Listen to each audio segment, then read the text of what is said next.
Abdominal exercise. Standing plate rotation. I'll demonstrate for you shortly. I just want to say a little bit about the exercise before I begin. The abdominal wall, the transversus abdominis, the rectus abdominis, external and internal obliques, those four muscles, they can act as prime movers or stabilizers depending on the movement pattern. I want you to think about as you're walking, or if you're jogging or running or sprinting, what you have going on is stability and rotation happening simultaneously.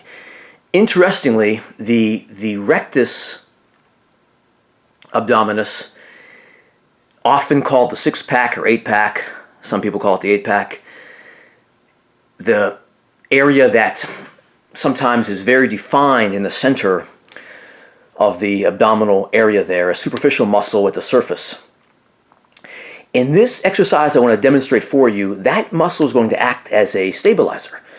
So it can be a great prime mover for various movements, but in the example I'm going to show you now, it's going to be a stabilizer where we have the obliques acting as the prominent prime movers in the exercise.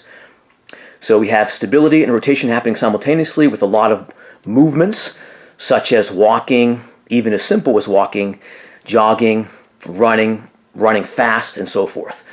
So abdominal wall is a very important area of the body, and there are 6 to 8 nerve innervations in those four muscles that I mentioned just a little bit ago.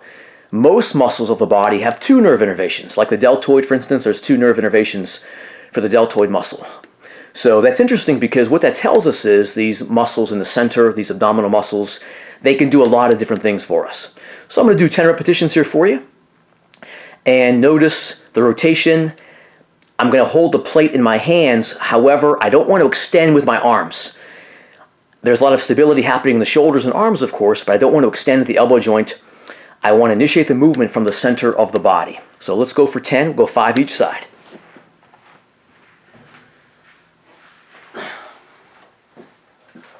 So I've got my plate here. I'm going to bend forward a little bit. Knees are bent.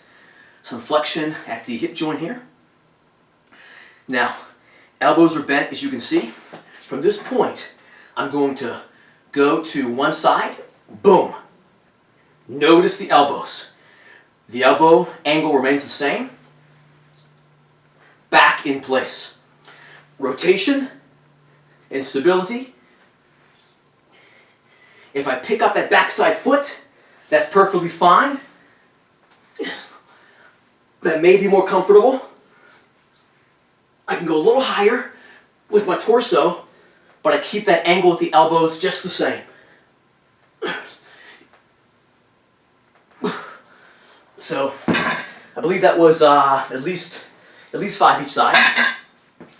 One other thing I'd like to add for you is that when we think about abdominal training, oftentimes we're thinking about a lot of repetitions, 60 to 90 crunches or sit-ups or something like that. Here's something to think about. This area right here, it's about 50-50 fast twitch fiber to slow twitch fiber. So about 50% each. I believe actually 51% fast twitch, 49% slow twitch. Our arms and legs, generally, we might have maybe 75% fast or slow twitch in our limbs. But here, according to some research that I have seen, in this area of the body, it's about a 50-50 split almost. So, an exercise like this, with little or few repetitions, can be very important because we're also working fast twitch fibers as well. Yes, we have stabilization through here, and we're working slow twitch fibers and we're doing more stabilization. Here, we're actually emphasizing a little bit of both. And if I add more repetitions, there's more stability work, of course, but keep that in mind though too. Abdominal training can be very creative, and you should have some explosive movements, some faster movements, and also some more slow, controlled movements as well. That being said, know your limitations, be intelligent, and if you haven't done an exercise before, don't be a knucklehead and just hurt yourself thinking, hey, I want to do this and just go as hard as I possibly can. See how the body responds, gradually progress in an intelligent manner. So George J. James with a plate rotation, and again, stability and rotation. That's one of the great characteristics of this awesome area we refer to as the abdominal wall, which consists of 4 key muscles with a lot of nerve innervations, 6 to 8 nerve innervations in this area. I believe about 6 for the transversus abdominis, about 8 for rectus abdominis, and about 6 or 7 for the 2 oblique muscles as well. So that may not be exact, but that's pretty darn close. So 6 to 8 nerve innervations for these muscles, or most muscles of the body have about 2 nerve innervations. So consider that something interesting to think about. Take care, peace out.